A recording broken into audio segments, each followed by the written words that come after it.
Mitchell Wilcox must be the sickest man in Florida. The South Florida tight end fumbled away a possibility of tying the game as Central Florida got by South Florida in a tremendous football game among American Conference powers here, 49-42 in Tampa, as again South Florida wins it, or Central Florida wins it over South Florida 49-42 to march on to the American Conference Championship game against Memphis, a team that they defeated back in October 40-13. What a game. Premier athletes all over the place. Excellent quarterback play. Receivers high pointing the football, making spectacular plays, breaking tackles, outfighting defenders. Defenders coming off the edge, making tremendous plays in the offensive backfield. We saw it start to finish. It was one of the best football games this season, and Central Florida wins it under Scott Frost 49-42, and they did it when Mike Hughes brought back a kickoff 95 yards with about $1:30 left in the game. Quentin Flowers had just driven the Bulls for the game-tying touchdown, 42-all. And then what a deflating moment. Kicking off, they kick off. Mike Hughes brings it back 95 yards for the touchdown to make it 49-42, but the Bulls still had one more chance with Quentin Flowers having a remarkable game. I don't have his stats. I wrote them down here somewhere. 503 yards passing, 4 touchdowns through the air, 1 interception, hit on 24 of 45 passing, 20 rushes for $102 and a touchdown. And yes, Quentin Flowers got the completion to Wilcox, who turned and was stripped of the football, and that ended the game as Central Florida recovered to preserve the win 49-42. Prior to that, prior to the kickoff that gave the Knights the lead, Quentin Flowers went 83 yards up top to Darnell Solomon to make it 42-all.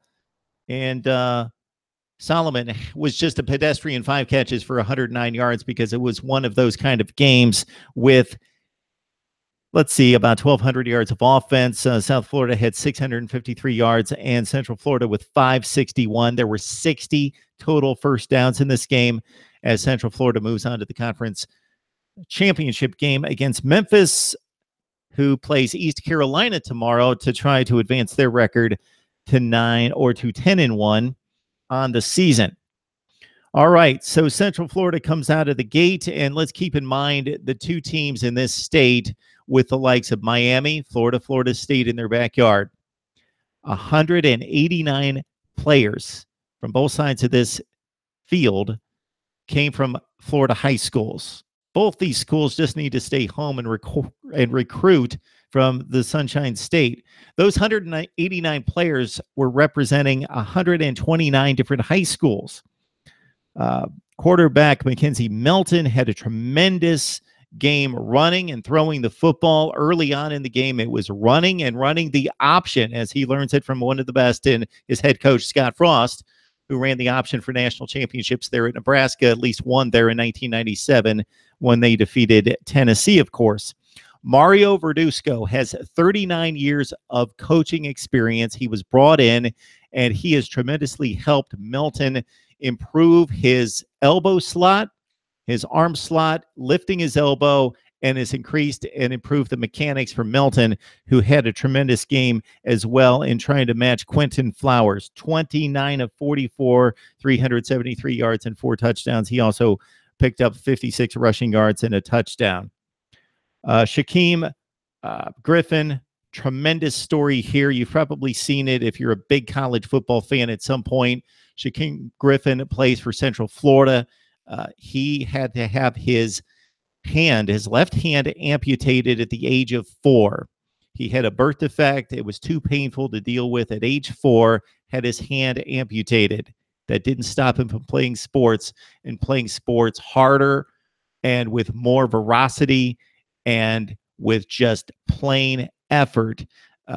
It was stated during the broadcast that the analyst doing the color for the game that this is the guy with the highest motor that he saw on tape the entire season.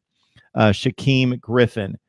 He had a sack on Quentin Flowers that was just remarkable. So imagine these two tremendous athletes going at each other in this fashion. Griffin comes off the edge. He's got a clear shot at Flowers. He is running so fast that he blows right by him, and he spins out of the tackle to Flowers. Griffin gets immediately up, and he almost knocks Flowers down, but Flowers ducks, and Griffin misses him again and flies right over him. And then he continues the pursuit, even though for the second time he's on the ground, he gets up immediately, and Flowers gets trapped by his offensive lineman and gets sacked by Griffin and Central Florida. It was just a game of play after play after play by athletes who are playing in the group of five that we don't give enough respect to. Consider this: Central Florida has ambushed the likes of some ranked teams, including Memphis, by the score that I mentioned earlier, 40-13. And they've got a win over Maryland that got off to a hot start before they ran into Scott Frost's team. And they're finishing this regular season at 11-0. They had the one game against Georgia Tech that would have been interesting to see, wiped out by the Hurricane. So Georgia Tech doesn't have a great team. They're right now at 5-6. But had they played Central Florida, to see them against another Power 5 team on their schedule would have been nice to see. Credit Central Florida for placing both Maryland and Georgia Tech on its schedule. All right, we could go on and on with the big plays in this game. Shaquan Burkett playing in his 51st game for Central Florida. Another freak athlete, stellar leader for this Central Florida defense. He had a big sack in one of the second half stands that kept Central Florida in the lead. Central Florida looked like the superior team. They came in as a 10-point favorite. South Florida scored right out of the gate. Then Central Florida, basically, it appeared as though both teams matched each other in terms of defensive back play, wide receiver play, quarterback play, and probably Quentin Flowers a little bit better than Milton. But it looked like Central Florida was the much better team on the offensive and defensive lines in the trenches, that they would win this game because Flowers had all sorts of issues trying to get loose, and South Florida had absolutely no running game from its running backs to support Flowers. But in the second half, South Florida played much better along the line of scrimmage, and that's how they got back in the game after trailing 21-7. Dedrick Shelton, he had himself a day with 81 yards receiving and 2 touchdowns. He caught a bomb for a touchdown. And Taquan Smith, he had one of the finest catches of the day, outfought the defender along the sideline, high-pointed the football. If you did not see the game, catch the highlights.